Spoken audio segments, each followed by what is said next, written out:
sobre un tema que es el debate Hart-Dworkin, y lo vamos a tratar desde su origen, desde las entrañas y aplicando muchos conceptos para que lo entiendan. En sí es un concepto, un debate muy amplio que no se resume ni siquiera en un solo libro, sino en varios, por parte de cada uno de los expositores. Dworkin pone sus críticas, Hart expone su teoría y aún así se construye.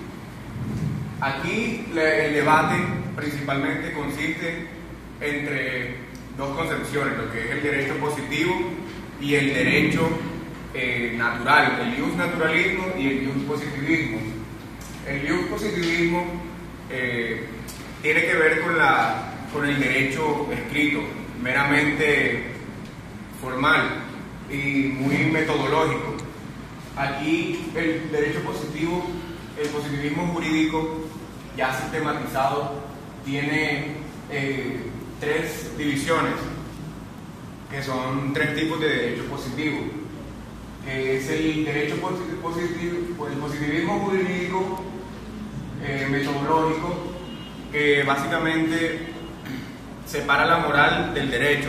¿Por qué separa la moral? Hart básicamente sería exponente y dice que el derecho no necesariamente tiene que ser justo, sino que simplemente es un conjunto de normas estructurados por reglas y netamente guiado bajo lo que es el lenguaje. Aquí se maneja mucho una estructura, un método, todo bien escrito a partir del lenguaje. El positivismo jurídico como ideología ya va más a la parte del deber moral, de obedecer. Hart no era Eberhard no apoyaba ninguna de estas dos teorías. Y primero, ¿por qué no la ideología? Porque esta, como ven ahí, hace apología a la moral, y Eberhard estaba totalmente separado y no aprobaba esa teoría. ¿Por qué no la aprobaba? Porque ya él dice que ya hay unas normas que ya entran a regular, y en el derecho como ideología se tiene algo que es como un hábito de obediencia, de que todos tenemos que obedecer porque creemos que es moralmente correcto. Es decir, yo no mato, yo no hurto porque pienso que eso es moralmente correcto y además está ya formalizado. El derecho como teoría. El derecho como jurídico, el positivismo jurídico como teoría hace referencia al conjunto de teorías y conceptos básicos sobre lo que es el derecho positivo. Entonces, un autor que se llama Bobbs, específicamente, dice, Bobbio, hace unas tesis básicas sobre lo que es el positivismo jurídico como teoría, que tiene unas características. El derecho se hace bajo la voluntad de un soberano o un Estado, y que la fuente principal del derecho es la legislación, por la cual donde se expiden leyes. Y este sistema de positivismo jurídico debe ser coherente y unitario. ¿Qué quiere decir esto? Que todo debe tener relación entre sí y todo está relacionado como un sistema total, como un todo, y que no pueden haber contradicciones. También tiene otra característica, que es la última, de que los jueces deciden, tienen potestades, tienen poder de decidir en algún caso de qué es correcto y qué no lo es, y cómo se debe actuar. Entonces, en el siglo XIX había una teoría que era el fuerte, que era el jus positivismo, pero proferido por Austin, y decía en cuanto al concepto de derecho, que derecho son órdenes del soberano que habitualmente obtienen obediencia por los ciudadanos. Entonces, metafóricamente, esto se puede relacionar como un hecho social entre un asaltante y entre un asaltado. El asaltante le dice que le entregue todo, el asaltado obedece a eso. Entonces, esa relación jurídica de obedecer, de obediencia, de verse obligado a obedecer, pero no estar obligado a obedecer, porque verse obligado es muy distinto a estar obligado. Verse obligado porque esa situación así se lo imprime, pero estar obligado ya es cuando ya estructuralmente o jurídicamente, a partir de reglas, ya tú sabes que tienes que obedecer. Entonces, la teoría de Hart contrasta mucho con esta y propone unas críticas. La primera crítica habla sobre el soberano de esta teoría. Dice que el soberano de esta teoría es ilimitado, tiene un poder ilimitado, tiene una capacidad jurídica que no tiene límites, que nadie se la puede impugnar sobre él y que él está en todo su derecho de eximir cuantas leyes quiera. Entonces también habla de un hábito de obediencia, que es una teoría que también hace parte de Austin y él la critica. La teoría de hábito de obediencia hace referencia a de que cuando hay un grupo de personas que hacen una misma acción, no necesariamente esas personas saben que están cumpliendo una ley, que están siguiendo reglas, simplemente no se detienen a preguntar y hacen lo que todas las personas, todo lo que los demás hacen y porque creen que eso es correcto, sin necesidad de ponerse a pensar de que hay reglas y que están pautando y que están regulando. Se sostiene la tercera, él propone una sustitución del hábito de obediencia por un sistema de reglas. Esta fue básicamente el principio madre con lo que es la jurisdiccionalidad, la discrecionalidad judicial para basarse en su teoría, porque él propone un sistema de reglas. ¿Qué es un sistema de reglas? Que él dice que el principal problema de Austin fue no haber reconocido en su teoría sobre el derecho la noción de las reglas. ¿Por qué? Por precisamente la parte de hábito de obediencia, de que simplemente están obligados a obedecer y que en ningún momento ellos se detienen a pensar que están cumpliendo alguna norma consuetudinaria, simplemente lo hacen por costumbrismo. Entonces, para este sistema de reglas, él crea lo que son las reglas primarias y secundarias, pero él le explica a base de un ejemplo que es muchísimo más fácil de entender, que es el de la comunidad primitiva.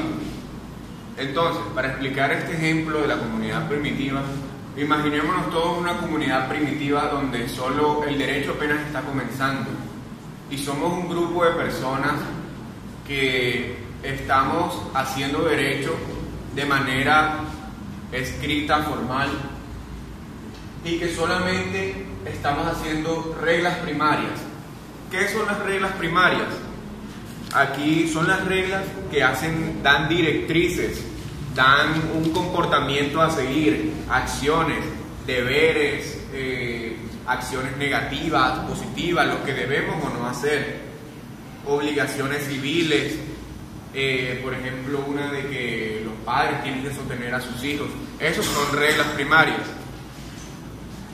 Y están también las reglas secundarias. Las reglas secundarias ya sí se dividen en tres. Pero voy a entonces, para que entiendan más el ejemplo de comunidad primitiva, voy a comenzar definiendo o dando una idea de cada una de estas reglas y luego las explico en conjunto en base al ejemplo. Porque si explico el ejemplo y la situación, no se les hará tan fácil de comprenderla.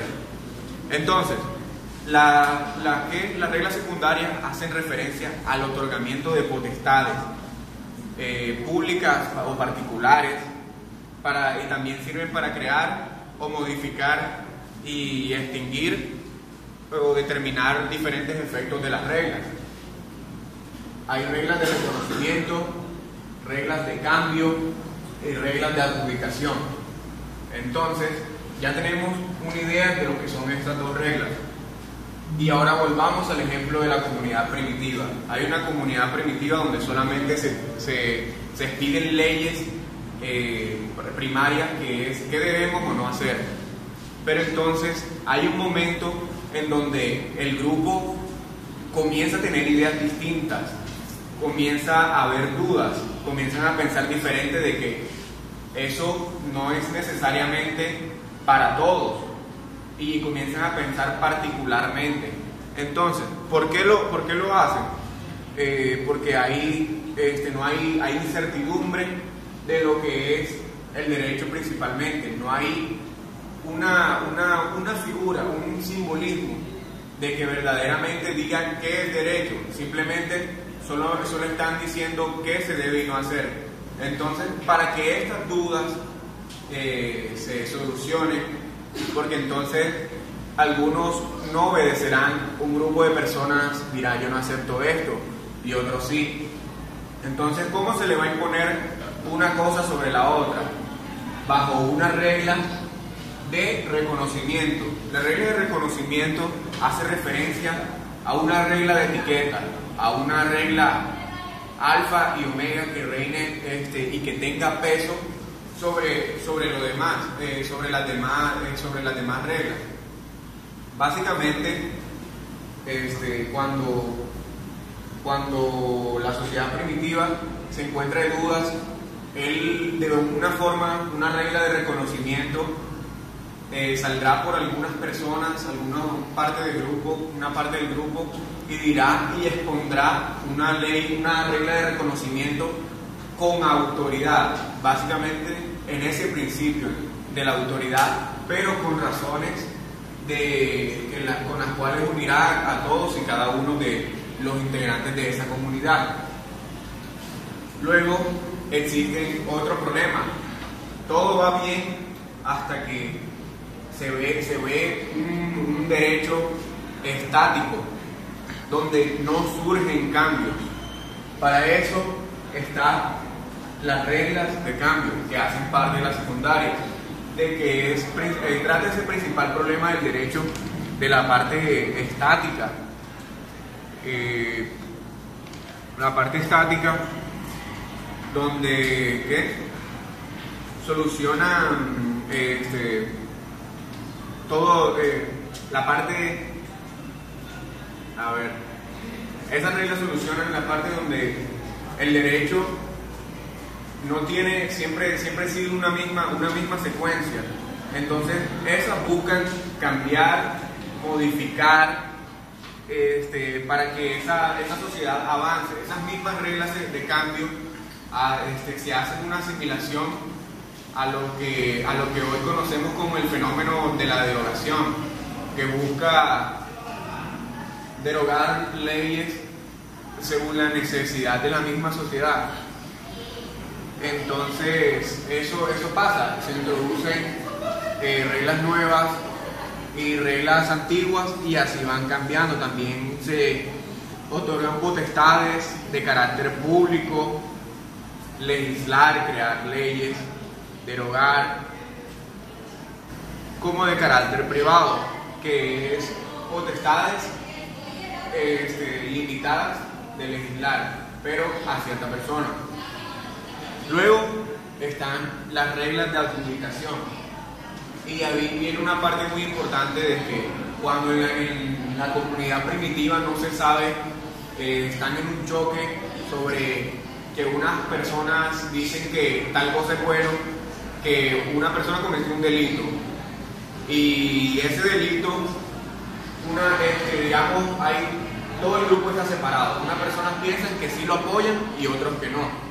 Entonces, para eso, para solucionar ese problema y esa división, se crea la regla de adjudicación para que haya un organismo encargado de precisamente de penalizar en ese sentido y hacerlo hacer una actividad para que se determine si realmente esa persona cometió el delito o no y se solucione el problema.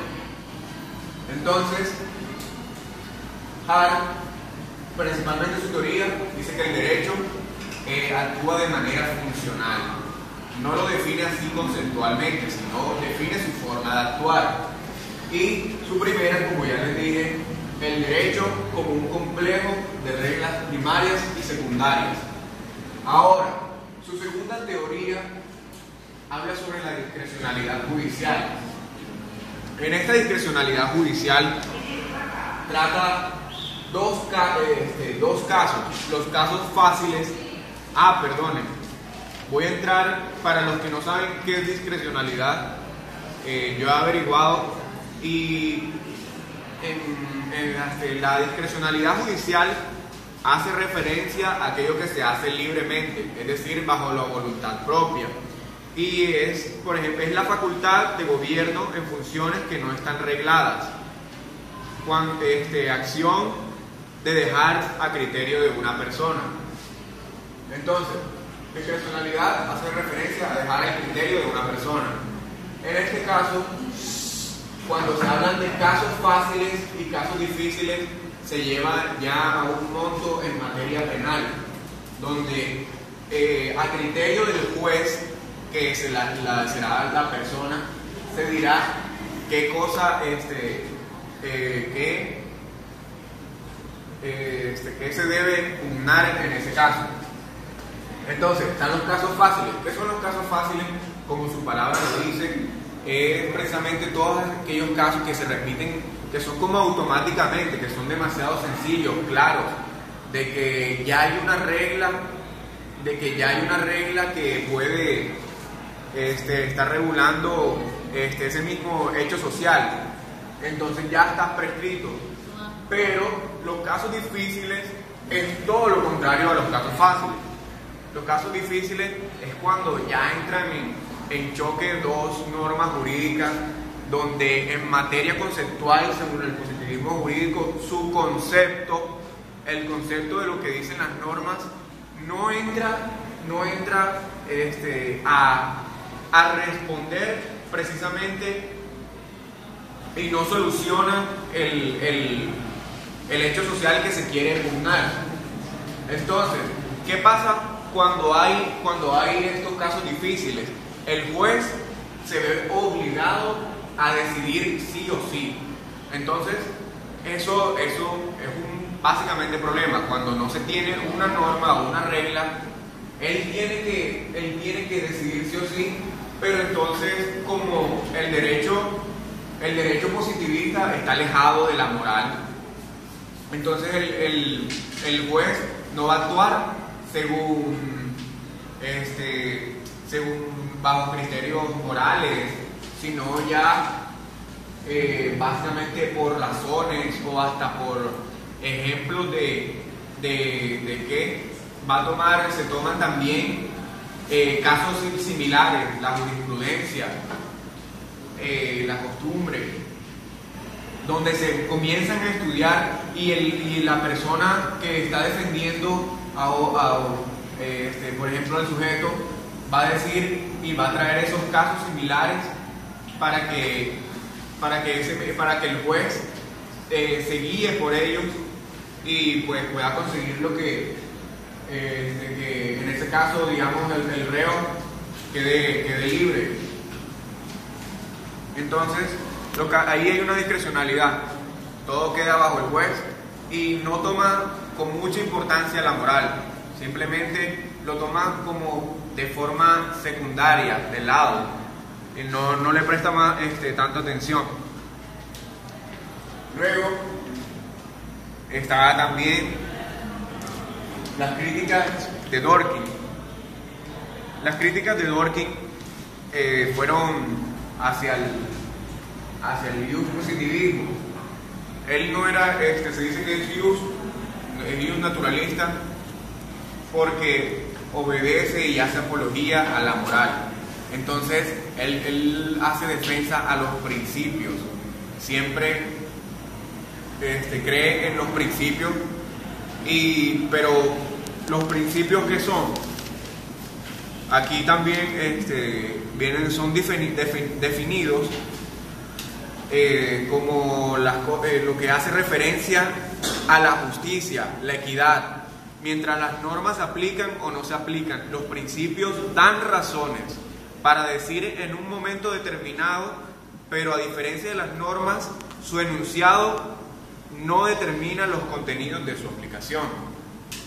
También Dworkin no solo también aporta lo que son, no solo identifica lo que son los principios, sino también directrices, que las directrices hacen referencia a los objetivos sociales, hacia tener en cuenta hacia dónde una sociedad va a ir y las cosas socialmente beneficiosas. Entonces, una de las primeras críticas que le hacen, que existen los principios, que el derecho es un conjunto de principios y reglas, y contrario a decir de que el derecho son solo reglas. Entonces, él critica, dice que toda regla se fundamenta en un principio, y por lo tanto los principios no pueden ser solo reglas. También habla de que cuando el juez tenga un caso difícil, él no aplicará, cuando tenga un caso difícil, él no aplicará la norma porque no la concibe, no la conoce, sino que se puede guiar bajo los principios que son ejes que indican hacia un porvenir. Entonces, de que puede ser la respuesta correcta. El principio no reglas, también se puede decir. La primera crítica dice que las reglas son de naturaleza formal, es decir, que no atiende el requisito de su contenido, y esto es precisamente porque solo atiende al criterio formal de que solamente esté escrito, de que solamente esté estipulado y esté legislado ya. Entonces los principios tienen una naturaleza material. Cuando se dice que las reglas primarias tienen una naturaleza formal, uno se puede remontar para entender la crítica a la comunidad primitiva, de que ahí se hace lo que son las pruebas de origen para saber básicamente algo así como una genealogía de lo que es de lo que lleva una regla antes, entonces de que se fue cambiando, modificando según lo que lo ameritó la sociedad. Luego, los principios son ¿por qué de carácter material? Porque hay muchos estándares cambiantes del origen, como lo son la responsabilidad institucional, la interpretación de la ley, la fuerza persuasiva de diversos tipos de precedentes, la relación de todo ello con las prácticas morales contemporáneas y la multitud de otros estándares semejantes. Entonces, todo lo que... Esto son actividades muy amplias, eso es algo muy amplio, porque esto y esto no se puede reunir y para formar una única norma completa. Entonces eso lo critica Dworkin a Hart, de que como en la regla de reconocimiento hay una norma madre, una norma que básicamente es la más alta y regula las demás, eso no se puede hacer. Y si fuese así, como hay no alcanza a coger todas las funciones, no se puede decir de que esa norma es viable. Bueno, la segunda crítica de Dworkin hace referencia a la discrecionalidad judicial en los casos difíciles. Entonces dice que el juez está otorgado de poderes y facultades como la de un legislador, pero el juez no es ningún legislador, él es un juez. Y dice que el legislador debe ser sometido a principios, a la norma jurídica, y no debe legislar así como así, debe basarse en los casos difíciles. Su criterio no lo puede dar, debe basarse en la moral, en los objetivos sociales, en los principios, y que para que no, cuando existan las lagunas, él dé solución concreta. También para eso dice que como él no es un legislador, él no puede crear normas nuevas y que cualquier norma se va a fundamentar en un principio. Entonces él no tiene necesidad de aplicar ninguna norma, sino que se irá directamente a un principio. También propone una tesis de única respuesta como alternativa a la discrecionalidad judicial.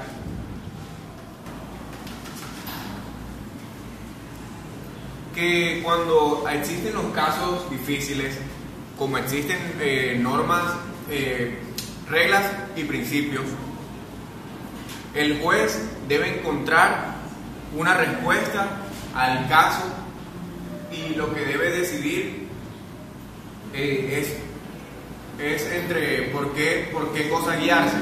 Esa respuesta correcta es lo que es esa misma teoría, esa tesis de única respuesta, que todo tiene un sentido, que todo debe ir guiado hacia lo mismo, hacia una moral. También habla de que el Estado tiene que tener una seguridad jurídica, porque a él sí le importa de que el derecho sea justo, verdaderamente justo, y que no por ejemplo, no sea como en el caso de Hart, que se conciba el derecho aún así sin importar que le parezca injusto a las personas. Bueno, luego va estas críticas que le hizo Dworkin a Hart tienen que ver mucho. Se dice que no están totalmente separadas. Él le responde aquí en el postscriptum. Él lamentablemente muere. Entonces, en la segunda edición de su libro sobre qué es el derecho, no lo alcanzó a publicar. Entonces un discípulo suyo lo hace y le hace unos cuantos arreglos en respuesta a Dworkin. Y estas son básicamente las respuestas que pude resumir en el esquema que vamos a tratar. Entonces,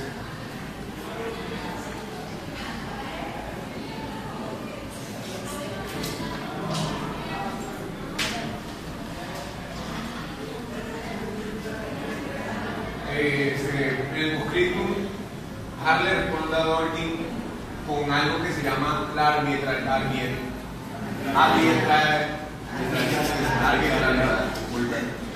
Entonces, ¿en qué consiste eso? De que el juez no puede y no hace de forma arbitraria una decisión, ni tampoco decide en ese sentido. Él está decidiendo bajo normas, bajo reglas, y teniendo en cuenta de que él no deja como tal de lado la moral.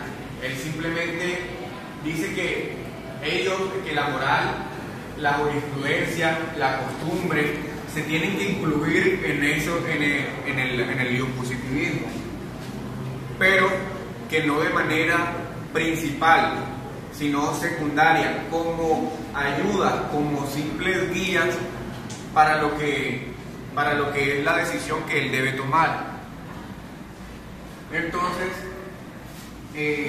Dworkin cuando dice también una crítica a lo que es la regla del reconocimiento, que me faltó exponer.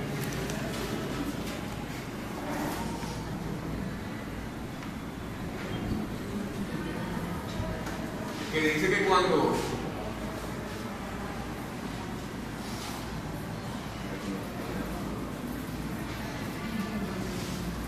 entonces cuando están los principios se tiene que sí o sí desprender de la concepción de regla de reconocimiento, porque ya no habrán una norma madre que, porque es incapaz de regular todo lo que es la cuestión de los principios, todas las facultades que comprenden los principios, que ya lo dije, que determina cada cosa, determina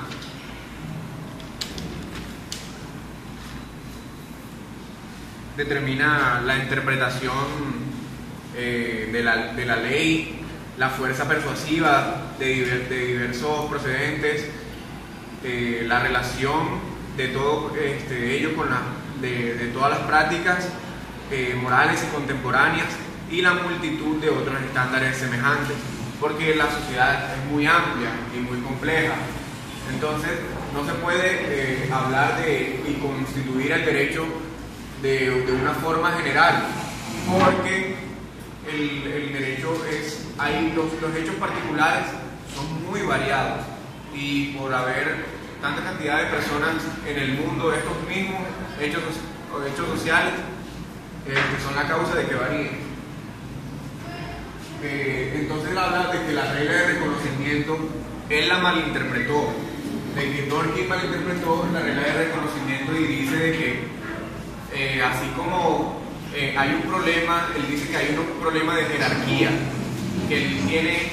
que Dworkin le da un valor mínimo a las reglas, porque pone por encima de las reglas los principios, y dice que las reglas se basan en principios. Estos principios pueden ser regulados y pueden ser tomados bajo una regla de reconocimiento, lo cual comprenderá, se podrá organizar cada estado. Y también en la arbitrariedad, él sigue diciendo de que él le responde de que el juez tiene la necesidad de que él puede aún así elegir, siempre le da esa potestad de elegir independientemente que sepa o no, bajo los criterios que él sepa. Y se habla de un argumento democrático y un argumento liberal. Un argumento democrático sobre los jueces, que era cuando decía de que en un caso difícil no se sabía, el juez no podía decidir de crear una nueva ley, porque esa no era su función. Y ese argumento es democrático, porque hay una división y unas funciones para cada cosa. Entonces al juez no le corresponde la parte de legislar. Y luego hay un argumento liberal que hace referencia a la discreción jurídica, que es cuando él dice que es necesario que hayan esas lagunas, hayan esas incertidumbres y esas dudas en los casos difíciles, porque si no, el derecho no cambiaría y sería un derecho estático. Por último, le